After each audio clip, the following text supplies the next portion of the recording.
Pada suatu hari di musim panas, sebiji telur ibu itik mula menetas. Dia telah lama menunggu anak-anaknya keluar. Dan anak-anak itik itu mula muncul melalui cengkerang seekor demi seekor. Cip, cip, mereka berbunyi. Ibu itik berasa sangat gembira apabila dia melihat anak-anaknya. Tetapi salah seekor anaknya nampak lain. Anak itik ini sangat ceria dan akan ikut serta dalam setiap permainan yang dimain oleh adik-beradiknya. Tetapi malangnya, mereka tidak mahu bermain dengannya. Dia tak faham mengapa tiada sesiapa menyukainya.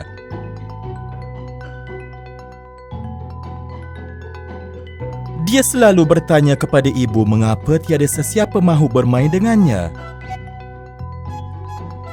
Tetapi ibu kata yang dia istimewa, ibu tetap menyayanginya dan selain itu tidak penting. Sehinggalah satu hari, dia nampak bayangannya dalam air. Saya sangat hodoh, sebab itulah tiada sesiapa suka saya, fikir anak itik itu dan memutuskan untuk lari daripada rumah. Dia meninggalkan rumah dan berlalu pergi. Dalam perjalanan, dia terserempak seorang wanita yang membawanya balik dan memberinya makan. Anak itik itu fikir dia akan bahagia di sana, tetapi kucing dan ayam wanita itu melayannya dengan teruk. Lalu dia meninggalkan rumah itu. Tiba musim sejuk dan anak itik itu bersendirian dan menggigil kesejukan. Seorang lelaki ternampaknya menggigil di satu sudut, lalu dia mengambil dan membawanya pulang. Lelaki itu melayannya dengan baik. Tetapi anak-anak lelaki itu menakutkannya. Mereka akan lari dan lompat dan menjerit di merata tempat. Anak itik itu sentiasa berasa takut.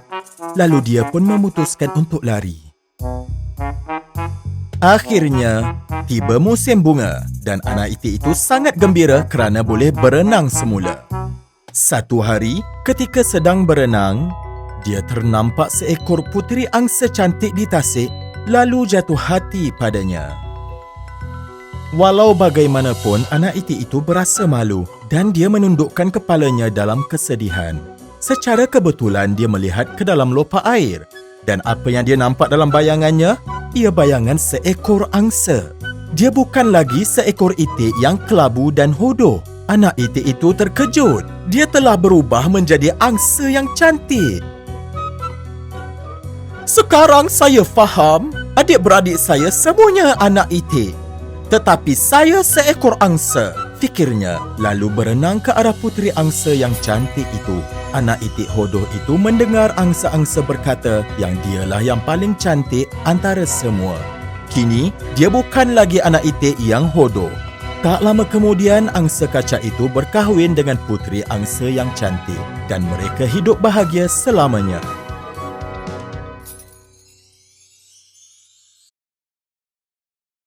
Muli, seekor cicak kecil yang bersifat ingin tahu, tinggal bersendirian di dalam bangsa purinya. Dia tak tahu bagaimana dia masuk ke situ, tetapi dia suka tinggal di situ. Dari semasa ke semasa, Amy, seekor monyet kelabu yang kecil, datang melawat dan memberitahunya berita terkini.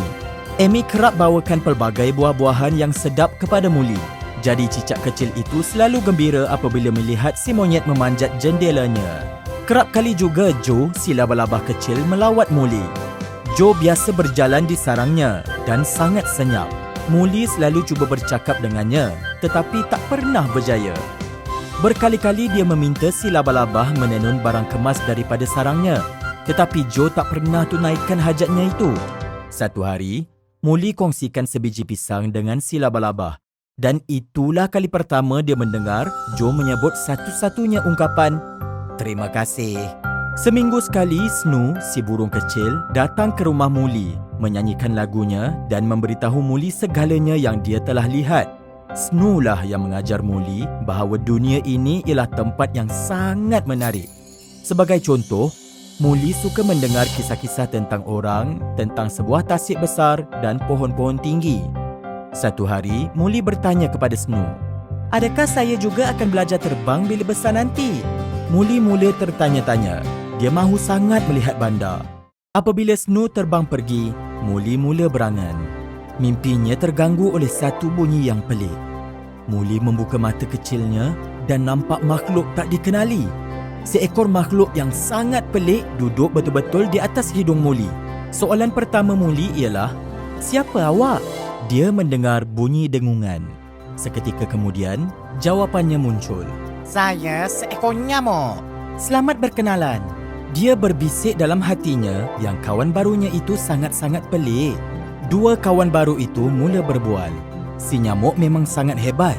Dia tahu banyak perkara menarik hinggakan ekor Muli melengkung disebabkan rasa ingin tahu dengan setiap perkataan yang dia katakan. Akhirnya, Muli menanya soalan utama kepada si nyamuk. "Bagaimana saya boleh melihat tasik?" Si nyamuk berfikir sejenak dan kemudian membalas, "Kalau awak makan banyak, awak akan menjadi sangat besar dan kuat. Kemudian awak boleh keluar daripada pangsa puri awak, naik lift dan keluar.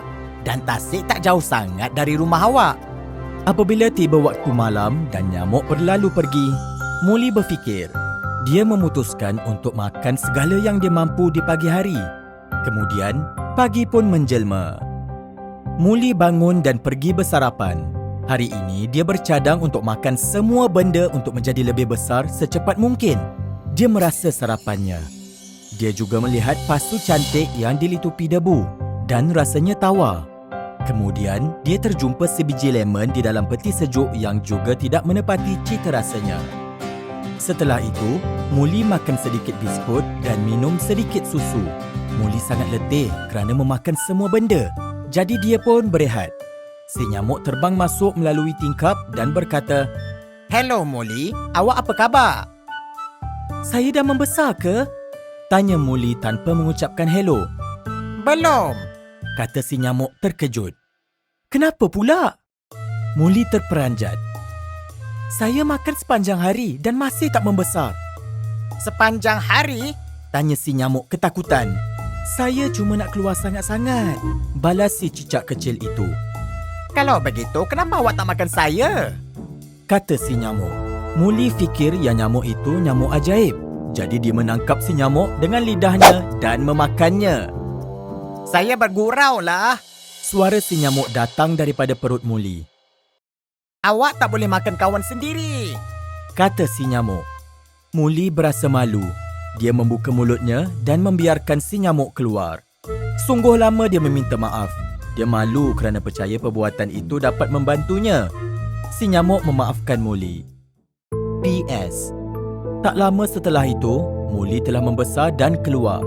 Dalam setahun, dia dapat melihat tasiknya, berjumpa orang ramai dan melihat pohon-pohon yang berbeza daripada apa yang dia bayangkan. Kemudian dia kembali ke rumah. Tetapi sekarang dia selalu keluar berjalan-jalan.